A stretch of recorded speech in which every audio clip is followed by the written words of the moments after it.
भाई सुन लो। जो भरा नहीं है भावों से, जो भरा नहीं है भावों से बहती जिसमें रसधार नहीं, और वह हृदय नहीं, वह पत्थर है जिसमें अपनी शिक्षा से प्यार नहीं, एजुकेशन से प्यार नहीं। इसलिए गाइस आइए और शिक्षा ग्रहण कीजिए, और वो भी इंग्लिश एंड हिंदी, यानी कि दोनों की ज़रूरत है आपको। तो आ जाइए, मैं होमोपोन्स की वीडियो लाया हूँ थर्ड, ठीक है। पहला वर्ड देखिए, कॉन्फिडेंट। क्या है? कॉन्फिडेंट मीन्स है विश्वस्त। कॉन्फिडेंट का अर्थ है विश्वस्त होना, यानी कि इसका यूज़ है आई am confident of my success.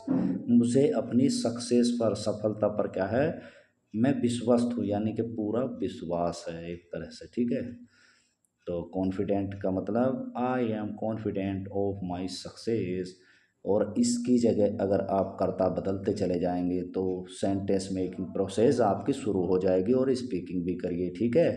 क्योंकि हमारे लक्ष्य जो है, हमारा मकसद है कि इंग्लिश स्पीकिंग भी साथ साथ चले। तो I am confident of my success, अगर इस आई की जगह हम करेंगे कि यू आर कॉन्फिडेंट, अगर यू लगाएंगे तो यह धरा है, you are confident of your success, यानी कि माई की जगह भी क्या होगा, योर, अपना, ठीक है। अपने की अंग्रेजी हर जगह होती है, जैसे आई के साथ अपने की माई आई है तो यू के साथ योर आएगी, ठीक है। तो इस तरह से बहुत सेंटेंस आप बना सकते हैं, बहुत पूरे कर्ताओं से, ठीक है। अगर इधर आई के स्थान पर हम दे रखेंगे, they are confident, they are confident of their success, यानी कि अपने क्या आएगी यहाँ पर, दियर, ठीक है। तो इस अब दूसरा देखिए, कॉन्फिडेंट माने विश्वस्त हो गया। अब ये भी कॉन्फिडेंट है, कॉन्फिडेंट इसका अर्थ है विश्वास पात्र, यानी कि दोनों के अर्थ अलग अलग हैं, दोनों की स्पेलिंग्स अलग अलग है। इसमें डी के बाद ई है और इसमें डी के बाद ए है, दोनों ही कॉन्फिडेंट बोले जा रहे हैं और इनका अर्थ अलग अलग है। इसका विश्वस्त है और इसका विश्वास पात्र। अब इसका यूज देखे, ही is my confident in this matter, वह मेरा क्या है, विश्वास पात्र है, वह मेरा विश्वास पात्र है, यानी कि विश्वास रखने वाला, जिस पर मैं विश्वास कर सकता हूँ।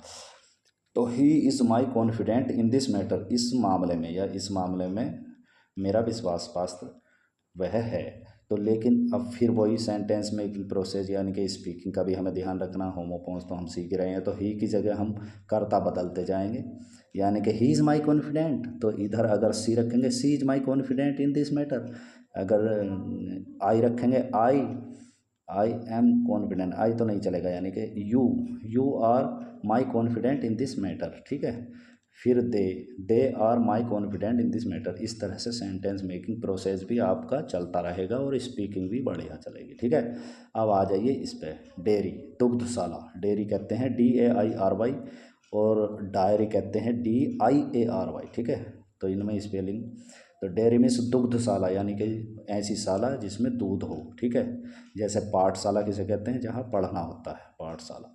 तो yesterday I brought milk from the dairy, yesterday means कल, बीता हुआ कल, ठीक है, पास्ट की बात है। आई ब्रोट, ये पास्ट इंडेफिनिट, आई ब्रोट मिल्क, मैं लाया दूध, फ्रॉम द डेयरी, यानी कि कल मैं डेयरी से दूध लाया था या लाता था, ठीक है।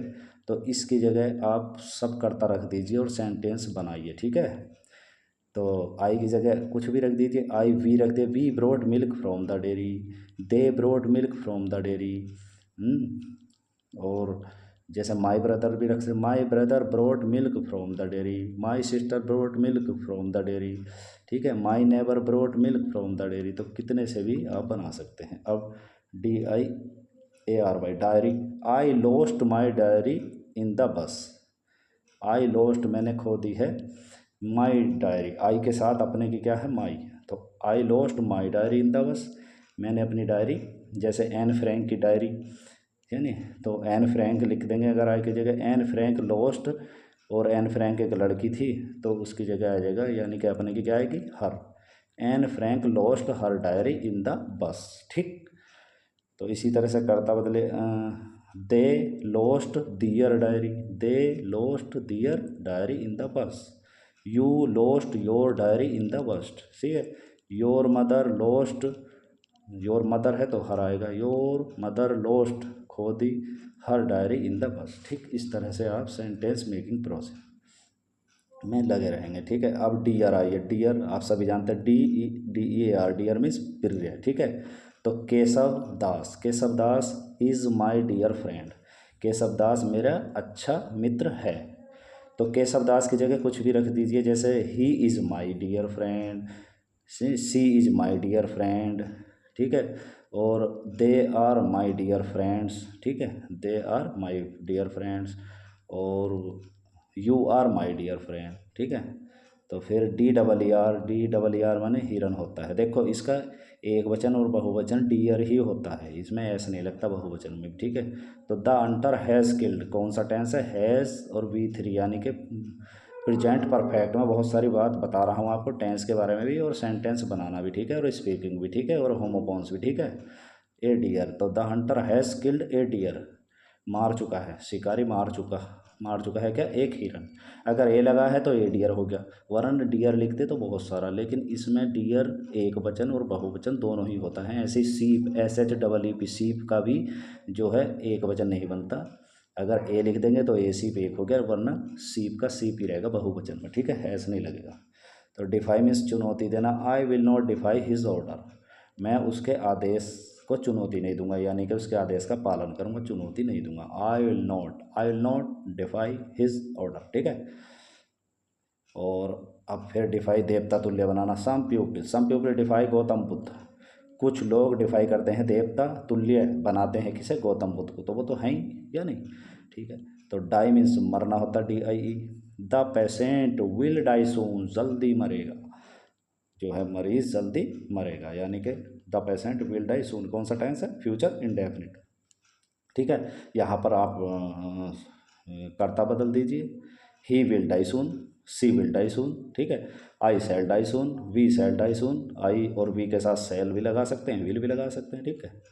DYE, I am going to die, going to का अर्थ है कोई काम करने जा रहे हैं, I am going to dye this shirt green, इस शर्ट को ग्रीन बनाने जा रहा हूँ, रंगने जा रहा हूँ। आई एम गोइंग टू, जैसे मैं बता सकता हूँ, I am going to tell many words, यानी कि मैं तुम्हें कई शब्द बताने जा रहा हूँ। तो I am going to dye this shirt green. फिर यू आर, अगर ये सब्जेक्ट बदलेंगे तो you are going to dye this shirt green, फिर they are going to dye this shirt green. ऐसे ही इंग्लिश स्पीकिंग करिए, ठीक है, और रिकॉर्डिंग भेजिए मेरे पास। ड्यूएल, दोहरा, ड्यूएल मीन्स है दोहरा, ड्यूएल गवर्नमेंट इज़ अनडिज़ायरेबल, यानी कि जो दोहरा चरित्र होता है जिस सरकार का, वो अनडिज़ायरेबल, अवांछनीय होती है। क्या होती है, अवांछनीय, यानी कि उसकी किसी को ज़रूरत नहीं होती, वांछना माने ज़रूरत, अवांछनीय, ठीक है।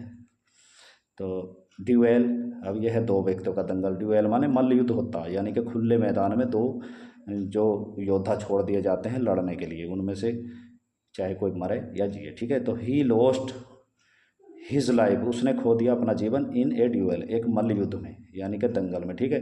तो he lost his life in a duel, और she lost her life in a duel, they lost their lifes आ जाएगा, इसका बहुवचन बनेगा, FE हटेगा, they lost their lifes in a duel. और अगर यू है, you lost your life in a duel, ठीक है।